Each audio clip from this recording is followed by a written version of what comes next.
Hi friends, ನಾವಿವತ್ತು ಕೂರ್ಗಿಗೆ ಬಂದಿರೋ ಅಂಥದ್ದು ನಮ್ಮ ಸಿಸ್ಟರ್ ಮನೆಗೆ. ಸೊ ನಮ್ಮ ಸಿಸ್ಟರ್ ಮಾಡೋ ಚಿಕನ್ ಸುಕ್ಕ ಅಂದ್ರೆ ನನಗೆ ತುಂಬಾ ಇಷ್ಟ. ಯಾವಾಗ್ಲೂ ನಾನು ಬಂದಾಗೆಲ್ಲ ಚಿಕನ್ ಸುಕ್ಕ ಮಾಡ್ಕೊಡ್ತಾರೆ. ಸೊ ನಮ್ಮ ಯೂಟ್ಯೂಬ್ ಚಾನಲ್ ಅಲ್ಲಿ ಒಂದ್ಸರ್ತಿ ಚಿಕನ್ ಸುಕ್ಕ ಮಾಡಿ ತೋರ್ಸೋಣ ಅಂತ ಹೇಳ್ಬಿಟ್ಟು ಸಿಸ್ಟರ್ನ ಕೇಳಿದಾಗ ಓಕೆ ಮಾಡೋಣ ಅಂತ ಅಂದ್ರು. ಈಗ ರೆಡಿನಾ? ರೆಡಿ. ಈಗ ಮಾಡಿ ತೋರಿಸ್ತಾ ಇದ್ದೀವಿ, ಬನ್ನಿ. ನಾವು ಇಲ್ಲಿ ಫಸ್ಟ್ ಒಂದು ಕಡಾಯಿ ತೊಗೊಂಡಿದ್ದೀವಿ. ಕಡಾಯಿಗೆ ಒಂದು 4ರಿಂದ 5 ಟೇಬಲ್ ಸ್ಪೂನ್ ಆಗೋಷ್ಟು ಆಯಿಲ್ನ ಸೇರಿಸ್ಕೊತಾ ಇದ್ದೀವಿ. ನಾವಿಲ್ಲಿ ಸನ್ಫ್ಲವರ್ ಆಯಿಲ್ನ ಯೂಸ್ ಮಾಡ್ಕೊತಾ ಇರೋಂಥದ್ದು. ನಿಮ್ಮ ಮನೇಲಿ ನೀವು ಕುಕ್ಕಿಂಗ್ ಆಯಿಲ್ ಯಾವ್ದು ಯೂಸ್ ಮಾಡ್ತೀರೋ ಅದನ್ನೇ ಯೂಸ್ ಮಾಡ್ಕೋಬೋದು. ಸ್ವಲ್ಪ ಆಯಿಲ್ನ ಜಾಸ್ತಿನೇ ಹಾಕ್ಕೊಳ್ರಿ, ಟೇಸ್ಟ್ ಚೆನ್ನಾಗಿ ಬರುತ್ತೆ. ಅದಕ್ಕೋಸ್ಕರ ಈಗ ಆಯಿಲೆಲ್ಲ ಬಿಸಿಯಾಗಿದೆ. ಇದಕ್ಕೆ ನಾನು 2 ಮೀಡಿಯಮ್ ಸೈಜ್ದು ಈರುಳ್ಳಿನ ಈ ಥರ ಸ್ಲೈಸಾಗಿ ಕಟ್ ಮಾಡಿಕೊಂಡು ತೊಗೊಂಡಿರೋ ಅಂಥದ್ದು. ನಾನಿಲ್ಲಿ ಅರ್ಧ kg ಚಿಕನ್ನ ಸುಕ್ಕ ಮಾಡಿ ತೋರಿಸ್ತಾ ಇರೋಂಥದ್ದು. ನೀವೇನಾದರೂ ಸ್ವಲ್ಪ ಜಾಸ್ತಿ ಮಾಡೋದಾದರೆ ನೀವು ಎಲ್ಲ ಕ್ವಾಂಟಿಟಿನೂ ಇಂಗ್ರೀಡಿಯೆಂಟ್ನ ಸ್ವಲ್ಪ ಡಬಲ್ ಮಾಡಿಕೊಂಡ್ರೆ ಟೇಸ್ಟು ಚೆನ್ನಾಗಿ ಬರುತ್ತೆ. ಈಗ ನೋಡಿ, ನಾವು ಆನಿಯನ್ನೆಲ್ಲನ ಚೆನ್ನಾಗಿ ಫ್ರೈ ಮಾಡ್ಕೋಬೇಕು. ಆನಿಯನ್ನಲ್ಲಿ ಹಸಿ ವಾಸನೆ ಹೋಗಿ ಗೋಲ್ಡನ್ ಬ್ರೌನ್ ಕಲರ್ ಆಗಬೇಕು. ಆ ರೀತಿ ನಾವು ಫ್ರೈ ಮಾಡ್ಕೋಬೇಕಾಗುತ್ತೆ. ನಮಗೆ ಆನಿಯನ್ ಎಲ್ಲ ಎಷ್ಟು ಸಾಫ್ಟ್ ಆಗುತ್ತೋ ಅಷ್ಟು ಚೆನ್ನಾಗೇ ಬರುತ್ತೆ ನಮಗೆ ಸುಕ್ಕ ಅನ್ನೋದು. ಅದಕ್ಕೋಸ್ಕರ ಈಗ ಇದು ಸ್ವಲ್ಪ ಫ್ರೈ ಆಗಿದೆ. ಇದಕ್ಕೆ ನಾನಿಲ್ಲಿ ಒಂದು 4 ಹಸಿಮೆಣ್ಸಿಕಾಯಿನ ಮಧ್ಯಕ್ಕೆ ಸೀಳ್ಬಿಟ್ಟು ತೊಗೊಂಡಿರೋ ಅಂಥದ್ದು. ನಾವು ಖಾರಕ್ಕೆ ಖಾರದ ಪುಡಿನೂ ಸೇರಿಸ್ತೀವಿ. ನಾವು ಇದು ಫ್ಲೇವರಿಗೋಸ್ಕರ ಹಾಕ್ಕೋತಾ ಇರೋದು. ನಾವು ನೋಡಿಕೊಂಡು ಸೇರಿಸ್ಕೋಬೇಕಾಗುತ್ತೆ ನಾವು ಹಸಿಮೆಣ್ಸಿಕಾಯಿನ. ನಿಮಗೆ ಖಾರದ ಪುಡಿ ಎಲ್ಲ ಇಷ್ಟ ಇಲ್ಲ ಅಂದರೆ ನೀವು ಫುಲ್ ಹಸಿಮೆಣ್ಸಿಕಾಯಿ ಹಾಕ್ಕೊಂಡೇ ಮಾಡ್ಕೋಬೋದು. ಬಟ್ ಈ ಥರ ಹಸಿಮೆಣ್ಸಿಕಾಯಿ ಖಾರದ ಪುಡಿ ಸೇರಿಸಿ ಮಾಡೋದ್ರಿಂದ ತುಂಬಾ ಚೆನ್ನಾಗಿರುತ್ತೆ. ಈಗ ಇದೆಲ್ಲ ಚೆನ್ನಾಗೇ ಫ್ರೈ ಆಗಿದೆ. ನಾನಿಲ್ಲಿ 2 ಮೀಡಿಯಮ್ ಸೈಜ್ದು ಟೊಮೊಟೊನ ಕಟ್ ಮಾಡಿ ತೊಗೊಂಡಿದ್ದೀವಿ. ಈಗ ಇದನ್ನು ಇದರೊಳಗಡೆ ಸೇರಿಸ್ಕೊಳ್ಳೋಣ. ನಮಗೆ ಟೊಮೊಟೊ ಎಲ್ಲ ತುಂಬ ಚೆನ್ನಾಗಿ ಸಾಫ್ಟ್ ಆಗಬೇಕು.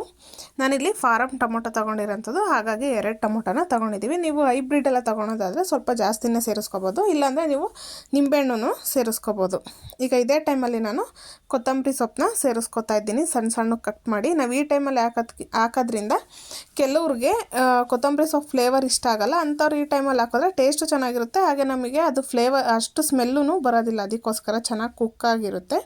ಈಗ ಟೊಮೊಟೊ ಸಾಫ್ಟ್ ಆಗೋದಕ್ಕೋಸ್ಕರ ಇಲ್ಲಿ 1 ಚಿಟಿಕೆ ಆಗೋವಷ್ಟು ಟರ್ಮರಿಕ್ ಪೌಡರ್ನ ಸೇರಿಸ್ಕೊತಾ ಇದ್ದೀವಿ. ಹಾಗೆ ಸ್ವಲ್ಪ ಸಾಲ್ಟ್ನ ಸೇರಿಸ್ಕೊತಾ ಇದ್ದೀವಿ, ಪುಡಿ ಸಾಲ್ಟ್ನ. ಈಗ ಇದನ್ನೆಲ್ಲ ಚೆನ್ನಾಗಿ ಮಿಕ್ಸ್ ಮಾಡ್ಕೊಳ್ಳೋಣ. ನಾವು ಸಾಲ್ಟು ಮತ್ತು ಟರ್ಮರಿಕ್ ಪೌಡರ್ ಹಾಕೋದ್ರಿಂದ ನಮಗೆ ಬೇಗ ಟೊಮೊಟೊ ಸಾಫ್ಟಾಗಿ ಕುಕ್ ಆಗುತ್ತೆ. ಅದಕ್ಕೋಸ್ಕರ ಏನಿಲ್ಲ ಅಂದರೂ ನಾವು ಒಂದು 3ರಿಂದ 4 ನಿಮಿಷ ನಾವು ಇದನ್ನು ಕುಕ್ ಮಾಡಿಕೊಂಡ್ರೆ ತುಂಬ ಸಾಫ್ಟಾಗಿ ನಮಗೆ ಗೊಜ್ಜು ಥರ ಆಗಬೇಕು. ಆ ರೀತಿ ನಾವು ಇದನ್ನು ಕುಕ್ ಮಾಡ್ಕೋಬೇಕಾಗುತ್ತೆ.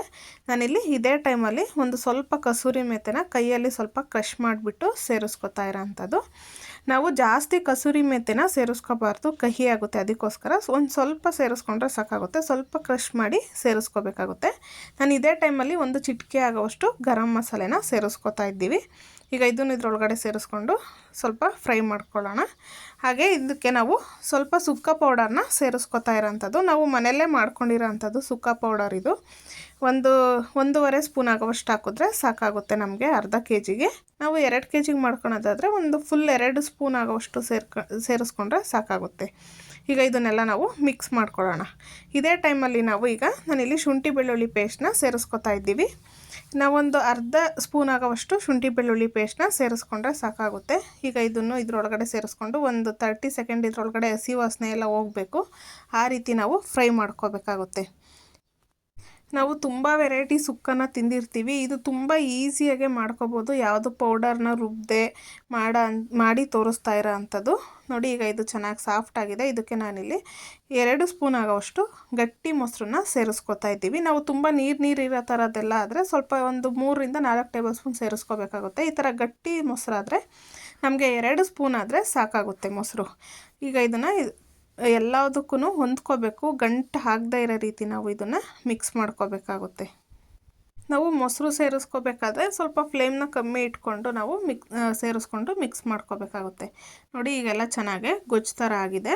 ಈಗ ಇದೇ ಟೈಮಲ್ಲಿ ನಾವು ಚಿಕನ್ನ ತೊಳೆದ್ಬಿಟ್ಟು ಸ್ವಲ್ಪ ಚಿಕನ್ ಪೀಸಸ್ನ ಸಣ್ಣಗೆ ಕಟ್ ಮಾಡಿ ಸೇರಿಸ್ಕೋಬೇಕಾಗುತ್ತೆ.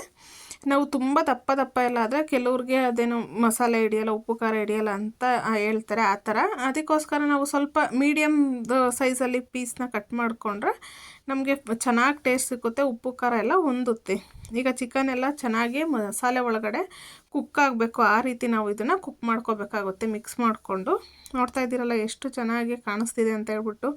ಈ ಥರ ನಾವು ಸಿಂಪಲಾಗಿ ಮಾಡಿಕೊಂಡ್ರೆ ಮನೆಗೆ ಎಲ್ಲರೂ ಇಷ್ಟಪಟ್ಟು ತಿಂತಾರೆ. ನಾವು ಯಾವುದನ್ನೂ ಕುಟ್ಟೋಂಗಿಲ್ಲ, ಏನೂ ಇಲ್ಲ. ಈಗ ನಾನಿಲ್ಲಿ ಇನ್ನೊಂದು ಸ್ವಲ್ಪ ಸಾಲ್ಟನ್ನ ಸೇರಿಸ್ಕೊತಾ ಇದ್ದೀನಿ. ನಾವು ಟೊಮೊಟೊ ಬೇಯಬೇಕಾದ್ರೂ ಸ್ವಲ್ಪ ಸಾಲ್ಟನ್ನ ಸೇರಿಸ್ಕೊಂಡಿದ್ವಿ, ನೋಡಿಕೊಂಡು ಸಾಲ್ಟನ್ನ ಸೇರಿಸ್ಕೋಬೇಕಾಗುತ್ತೆ, ಇಲ್ಲಾಂದರೆ ತುಂಬ ಜಾಸ್ತಿ ಸಾಲ್ಟ್ ಆಗಿಬಿಡುತ್ತೆ. ಅದಕ್ಕೋಸ್ಕರ ಈಗ ಇದೆಲ್ಲ ಚೆನ್ನಾಗಿ ಮಿಕ್ಸ್ ಆಗಿದೆ.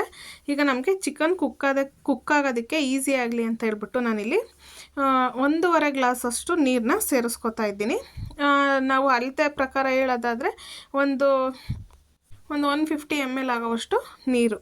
ಈಗ ಇದನ್ನೆಲ್ಲ ಮಿಕ್ಸ್ ಮಾಡ್ಕೊಳ್ಳೋಣ. ಮಿಕ್ಸ್ ಮಾಡ್ಕೊಂಡು ನಾವು ಒಂದು 20 ಮಿನಿಟ್ಸ್ ಇದನ್ನು ಮೀಡಿಯಮ್ ಟು ಲೋ ಫ್ಲೇಮಲ್ಲಿ ಚೆನ್ನಾಗಿ ಇದು ಕುಕ್ ಮಾಡ್ಕೋಬೇಕಾಗುತ್ತೆ. ನಾವು ಈ ಮೀಡಿಯಮ್ ಫ್ಲೇಮಲ್ಲಿ ಕುಕ್ ಮಾಡೋದ್ರಿಂದ ನಮಗೆ ಚೆನ್ನಾಗಿ ಕುಕ್ ಆಗುತ್ತೆ. ಅದಕ್ಕೋಸ್ಕರ ಇದು ಚಿಕನ್ ಎಲ್ಲ ಚೆನ್ನಾಗಿ ಬೆಂದಿರುತ್ತೆ. ನಾನು ಈ ಟೈಮಲ್ಲಿ ನಾನಿಲ್ಲಿ ಖಾರಕ್ಕೆ ಎಷ್ಟು ಬೇಕಷ್ಟು ಅಚ್ಚ ಖಾರದ ಪುಡಿನ ಸೇರಿಸ್ಕೊತಾ ಇರೋಂಥದ್ದು. ನಿಮಗೆ ಕಲರ್ ಎಲ್ಲ ಸ್ವಲ್ಪ ಬೇಕು, ಚೆನ್ನಾಗಿ ರೆಡ್ ಕಲರ್ ಬೇಕು ಅಂದರೆ ನೀವು ಟೀಕಲ್ಲ ಖಾರದ ಪುಡಿನ ಸೇರಿಸ್ಕೋಬೋದು. ನೋಡಿ, ಈಗ ಇದನ್ನೆಲ್ಲ ಖಾರದ ಪುಡಿ ಸೇರಿಸ್ಕೊಂಡು ಒಂದು 20 ಮಿನಿಟ್ಸು ಲಿಡ್ ಕ್ಲೋಸ್ ಮಾಡಿ ಕುಕ್ ಮಾಡ್ಕೊಳ್ಳೋಣ. ನೋಡಿ, ಈಗ 20 ಮಿನಿಟ್ಸ್ ಆಗಿದೆ. ಈಗ ಚೆನ್ನಾಗಿ ಕುಕ್ ಆಗಿದೆ. ನೀವು ರೈಸ್ಗೆಲ್ಲ ತಿನ್ನೋದಾದರೆ ಈ ಥರ ಗ್ರೇವಿನೂ ಮಾಡ್ಕೋಬೋದು. ನೀವು ರೊಟ್ಟಿ ಚಪಾತಿಗೆ ತಿನ್ನೋದಾದರೆ ಇನ್ನೂ ಸ್ವಲ್ಪ ಗಟ್ಟಿ ಆಗೋವರೆಗೂ ನಾವು ಇದನ್ನು ಫ್ರೈ ಮಾಡ್ಕೋಬೋದು. ಈಗ ಇದನ್ನೆಲ್ಲ ಸ್ವಲ್ಪ ಮಿಕ್ಸ್ ಮಾಡ್ಕೊಳ್ಳೋಣ. ನೀವು ಮಧ್ಯ ಸ್ವಲ್ಪ ಲಿಡ್ ಓಪನ್ ಮಾಡಿ ಮಿಕ್ಸ್ ಮಾಡ್ತಾ ಇರಬೇಕು, ಇಲ್ಲಾಂದರೆ ತಳ ಹಿಡಿದ್ಬಿಡುತ್ತೆ. ಅದಕ್ಕೋಸ್ಕರ ಈಗ ನೋಡಿ ಇದೆಲ್ಲ ಒಂದು ಸರ್ತಿ ಮಿಕ್ಸ್ ಮಾಡ್ಕೊಳ್ಳೋಣ. ಎಷ್ಟು ಚೆನ್ನಾಗಿರುತ್ತೆ ಅಂದರೆ ಟೇಸ್ಟು ತುಂಬಾ ಚೆನ್ನಾಗಿರುತ್ತೆ. ಎಲ್ಲರೂ ಇಷ್ಟಪಟ್ಟು ತಿಂತಾರೆ. ನೀವು ಒಂದು ಸರ್ತಿ ಈ ರೀತಿ ಮನೇಲಿ ಟ್ರೈ ಮಾಡಿ. ಈಗ ಇದನ್ನೆಲ್ಲ ಒಂದು ಸರ್ತಿ ನಾವು ಕೊತ್ತಂಬರಿ ಸೊಪ್ಪು ಹಾಕಿದ್ಮೇಲೆ ಒಂದು 2 ನಿಮಿಷ ಹಾಗೆ ಲಿಡ್ ಕ್ಲೋಸ್ ಮಾಡಿ ಬಿಡ್ಬೋದು. ನಾವೇನು ಫ್ಲೇಮ್ ಆಫ್ ಮಾಡಿ ಹಾಗೆ ನಮಗೆ ಕೊತ್ತಂಬರಿ ಸೊಪ್ಪು ಚೆನ್ನಾಗಿ ಫ್ಲೇವರ್ ಎಲ್ಲ ಬರುತ್ತೆ.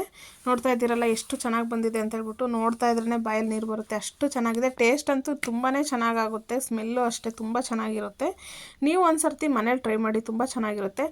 ಚಪಾತಿಗೆ, ಪೂರಿಗೆ ಎಲ್ಲದಕ್ಕೂ ತಿನ್ಕೋಬೋದು. ಇದು ಸ್ವಲ್ಪ ಗ್ರೇವಿ ಥರ ಮಾಡಿಕೊಂಡ್ರೆ ನಾವು ರೈಸ್ಗೂ ತಿನ್ಕೋಬೋದು. ಈ ಥರ ಮತ್ತೆ ನಮ್ಮ ಚಾನಲ್ ಏನಾದರೂ ನಿಮ್ಗೆ ಇಷ್ಟ ಆಗಿದೆ ಪ್ಲೀಸ್ ದಯಮಾಡಿ ನಮ್ಮ ಚಾನಲ್ನ ಸಬ್ಸ್ಕ್ರೈಬ್ ಮಾಡಿ, ಸಪೋರ್ಟ್ ಮಾಡಿ, ಲೈಕ್ ಮಾಡಿ, ಶೇರ್ ಮಾಡಿ, ಪಕ್ಕದಲ್ಲೇ ಕಾಣೋ ಬೆಲ್ ಲೈಕ್ ಮೇಲೆ ಕ್ಲಿಕ್ ಮಾಡಿ. ಟ್ರೈ ಮಾಡಿ ಹೇಗಿದೆ ಹೇಳಿ. ನೋಡಿ, ನನಗೋಸ್ಕರ ಮಾಡ್ಕೊಟ್ಟಿರೋ ನಮ್ಮ ಸಿಸ್ಟರು ಸುಕ್ಕನ ನಾನು ತಿಂದ್ಬಿಟ್ಟು ಹೇಳ್ತೀನಿ ಹೇಗಿದೆ ಅಂತ ಹೇಳ್ಬಿಟ್ಟು. ನೀವೊಂದ್ಸರ್ತಿ ಈ ಥರ ನಿಮ್ಮನ್ನ ಟ್ರೈ ಮಾಡಿ, ಎಲ್ಲರೂ ಇಷ್ಟಪಟ್ಟು ತಿಂತಾರೆ. ನಮ್ಮ ವಿಡಿಯೋ ನೋಡೋಕ್ಕೆ thank you for watching. Thank you, bye.